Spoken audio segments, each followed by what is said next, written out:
Okay, here we are doing a walkthrough of the roof and some of the damages that we have seen. We sent in a report to further support this in the photos. We're going to look at some things that the adjuster mark didn't mark. One thing we'll note is prior to inspection, the adjuster did state that he was not going to mark any hail on the property, that there were no recent hailstorms here.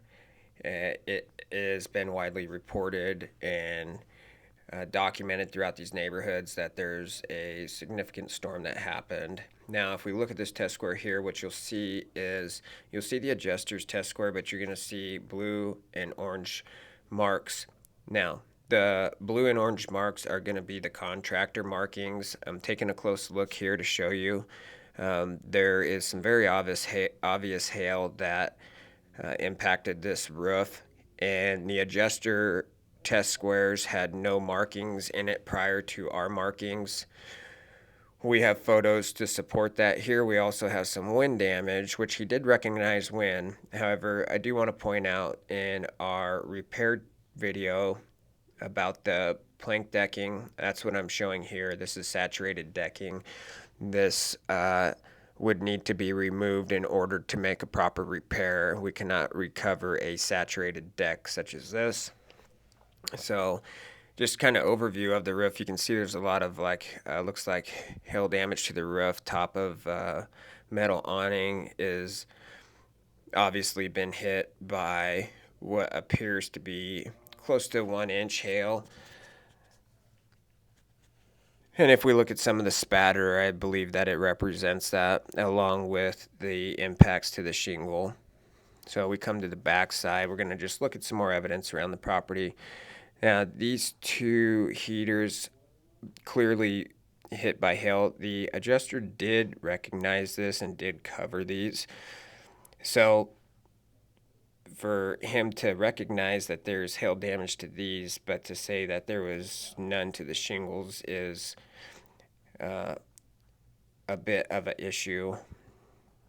We can see on those the size of some of the impacts too, and the spatter. It's a really good telling image there.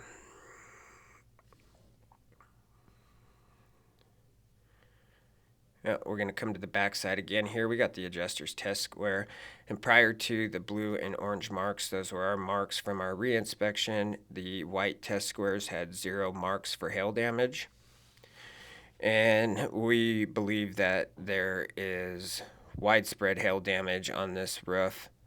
I'm going to point some of that out here for you.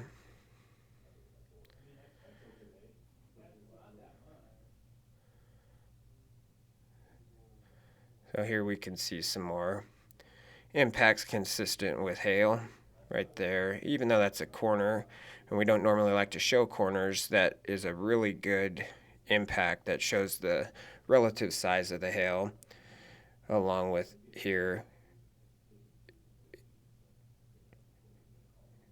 multiple impacts. I think it's pretty clear as we look at this roof overview. We come over, take a look at this turbine, and we're going to see some more of the same evidence. And I do believe that he may have covered these turbines for hail damage as well. So, and the impacts on these turbines line up very closely with what we saw around the property for spatter and the impacts to the shingle here.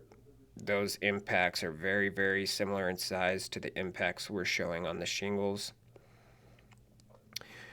Lots of hail hits here.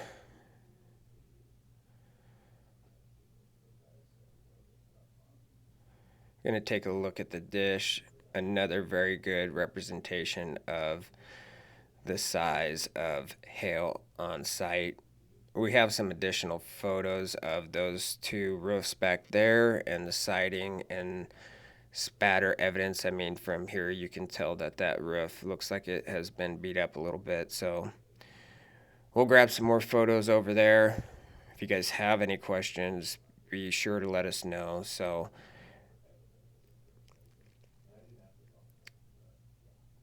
I think that there is a significant amount of evidence of hail at the property.